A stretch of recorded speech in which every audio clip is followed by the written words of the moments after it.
Here's my mindset right now when it comes to Onyx. What do I mean by this? Even though nothing I say is financial advice, Onyx not too long ago made a post asking what is 59,451 plus 9,000 around 600 plus around 70,000 plus nearly 26,000. Now, what do I mean by this? They're talking about the amount of holders. Now, if we do some basic math, basically that's slightly over 160,000 holders. However, why do I even want to talk about this, right? Because I find it pretty impressive considering how XCN currently is not doing the best. Keep in mind, 25 cents, still quite a ways away. Right now, we're around 48 times lower than that exact point.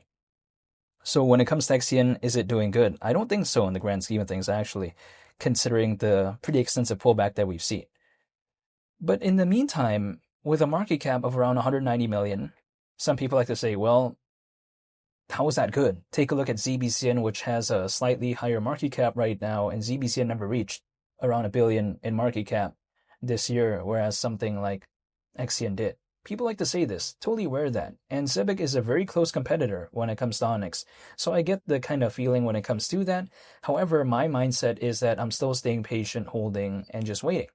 Because when I take a look at Onyx, I still like the fundamentals. And still seeing that many holders actually at a time like this, it's pretty impressive considering how when it comes to, at a time like this, with a market cap of below 200 million, there's still that many holders. Does that show maybe the conviction when it comes to Onyx? I mean, who knows? But personally, I am still not giving up. I'm still waiting, even though pretty much it's been having a pretty significant pullback ever since July, basically. It hasn't really done much, right? Ever since then. But at the same time, my kind of perspective is that I want to wait and see what happens because I don't think I've seen an altcoin season during this cycle. So if I don't see one, I'm just going to wait for one if it ever even happens. Not to mention, when it comes to Onyx, we have to consider that it has this many holders right now. The market cap is like this, even at a market downturn when it comes to altcoins. And it hasn't even launched the mainnet yet of its layer 1 blockchain called Goliath. That's, I think, pretty surprising to me because if, let's say, they already did launch the mainnet when it comes to Goliath, which, by the way, they're planning to launch it in Q1 of next year, so it's not that far away, basically, at this point. But besides that, if they've already done that, if they've already kind of, let's say got it up and running and stuff like that, when it comes to the mainnet, it'd be a different case if they had this many holders currently. But then they don't have that yet, right? The mainnet, and there's already this many holders. However, again, that's pretty kind of fascinating for me to see. So what happens if, let's say, they do have the mainnet? If, let's say, there's an altcoin season, what could happen to XCN if just even back in January, the market cap was around $1 billion? Only time will tell, but it wouldn't necessarily surprise me if, let's say, it did something. That's just my perspective. Also, kind of my mindset right now is that when it comes to Onyx, it's just like a waiting thing for me, right? The only thing I can do is just wait because I have originally liked the fundamentals of Onyx, but I think if anything, ever since I started holding XCN, I actually like the fundamentals right now better than back then. Which granted, Onyx isn't the most fundamentally, I think, interesting project out there, but at least it did launch the testnet of its layer 1 blockchain. And how is that such a disappointing thing? Other projects out there, they say they're going to launch a blockchain, so to speak, right? A layer 1 blockchain or something like that.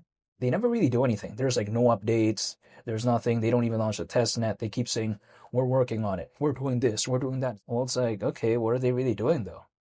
But when it comes to Onyx, we've seen the testnet, right?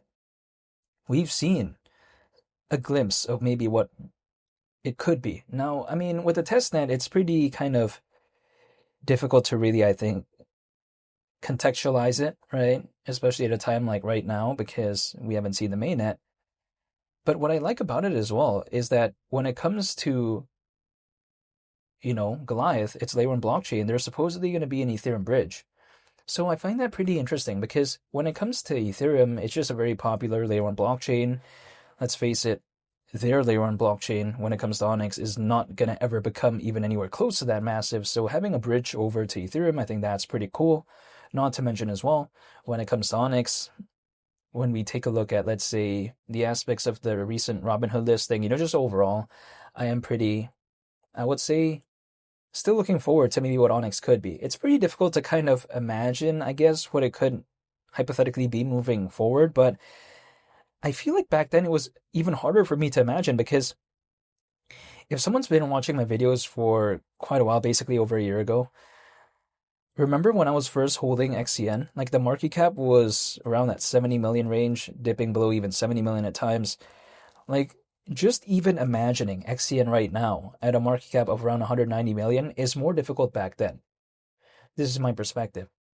Let alone like a market cap of around a billion, which it did back in January, or should I say, which it had back then before it had the pullback. My mindset is if I could make it through those moments back then, right now with a market cap like this, despite the pullback, I would arguably say that my sentiment is more positive than before. But the thing is, when I was first holding XCN, there was no kind of moment in which in recent times it had like a pullback like that, right? So the sentiment was a bit not as dynamic as right now, but there wasn't that kind of feeling where it's like, oh wow, there's a pullback. No, there wasn't that feeling, right? It was just kind of not really doing anything, you know?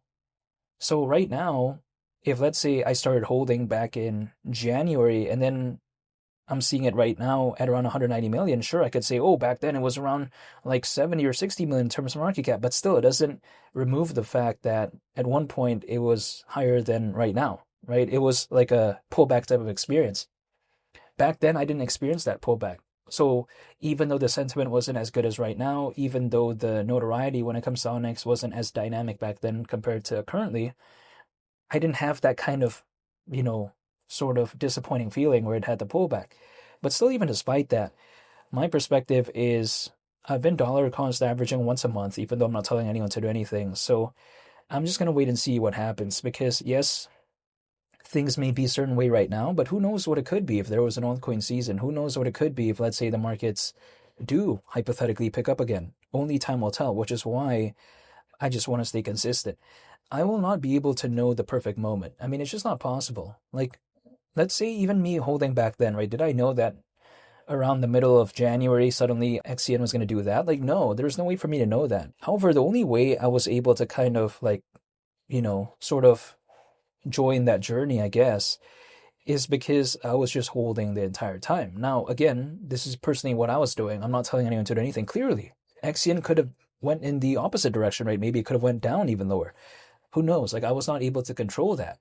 And there's no way for me to even control that right now. Like, again, over 160,000 holders currently, like, me being just one out of that over 100,000, it doesn't, like, matter in the grand scheme of things. It's like, for instance, let's say me choosing Nike shoes, right?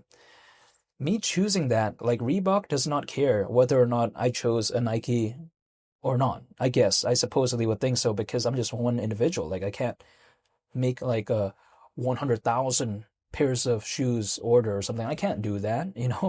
So personally for me, like the way I take a look at it is people like to tell me, when is XCN going to do this or do that? I'm just one of the over 160,000 in terms of the hypothetical holders. Like, I can't do anything when it comes to this. The only thing I can do is just control myself, and that's what I'm going to do.